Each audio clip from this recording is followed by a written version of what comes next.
Welcome back po ulit sa aking YouTube channel, Ate Jo TV. Magandang araw or magandang gabi po sa inyong lahat. For today's video po, tayo po pala ay mag-unboxing. Ngayon po pala ay hindi po pala kami nag-iihaw-ihaw. Monday po ngayon guys. Happy Monday po sa inyong lahat. And samahan niyo po kami.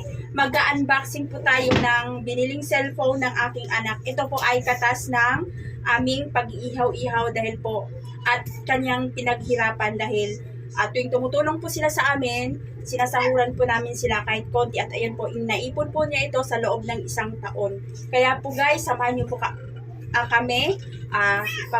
I-share ko po sa inyo yung nabili niyang cellphone na katas ng kanyang pagtutulong sa aming pag-iihaw-ihaw. Tara guys, samahan niyo po kami. Negosyo, ayan na po yung nabili ng aking anak na cellphone. Ayan po siya guys, yung itsura niya. Bagong cellphone. Ayan po, unboxing tayo. Kinikilig yung Ayan po yung kanyang nabili. Ayan po ay, anong brand niya yan, sir? 11 Pro. iPhone 11 Pro. iPhone 11 Pro. Matte lock. Kinikilig yung ilong, walang Ayan po siya, buto. guys. Kilig na kilig yung aking anak dahil ito po ay pinaghirapan po niya sa loob ng 1 taon. Sabay kasama na rin po dito yung baon niya sa school. Tinitipid niya para po makabili siya neto. Yan po yung itsura niya guys.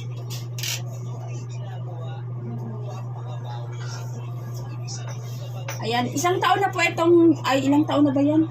Bali 2 years na po mula nung 18 siya. Ito po ay pangarap niya na. Ngayon 21 years old na po siya. Ayan, ngayon pa lang siya nabili. Ayan, thank you Lord. At ayun na. Nabili na rin niya yung kanyang wish na iPhone 11 Pro. iPhone 11 Pro. Na may kasamang charger. may kasamang charger. Charger at Case. saka earphone. Case. Ayan lang po yung kasama sa pagbili. Yan lang guys yung video natin sa araw na ito. Maraming salamat po sa inyong panonood.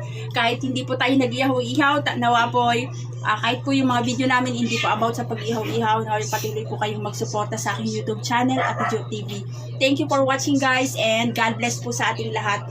Mga kanegosyo, hindi ko na po pala na-videohan or hindi na po namin na-videohan yung pagbili ng cellphone na yan kasi po ang bumili po niyan ay yung aking anak at saka yung aking mister lang. Nakamotor po sila kaya hindi na po ako sumama dahil po sa motor ang pwede lang po ay 2 lang.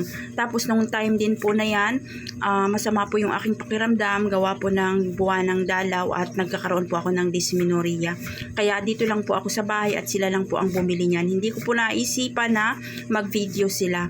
Kaya yan lang po guys. Tapos sobrang tuwang-tuwa po talaga yung aking anak niyan kasi ulitin ko po 3 years na po yata na wish niya na mabili yung cellphone na yan nung 18 years old pa lang siya. Ngayon po ay 21 years old na siya.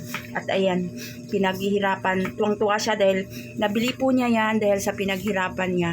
Dahil sa pagtutulong-tulong po sa amin sa pag-ihaw-ihaw. Sinasahuran po namin ng konti tapos yung baon din po niya. Ayun, sobrang tuwang-tuwa yung aking anak.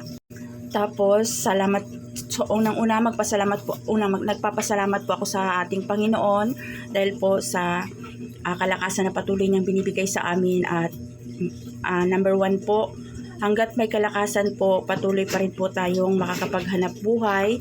Tapos sa aming mga customer na patuloy pong tumatangkilik sa aming pag-iihaw-ihaw. Maraming salamat po at sa inyo pong lahat, sa mga subscribers ko, patuloy na tumatangkilik sa amin at nanonood sa aking video. Thank you for watching guys and God bless po sa ating lahat.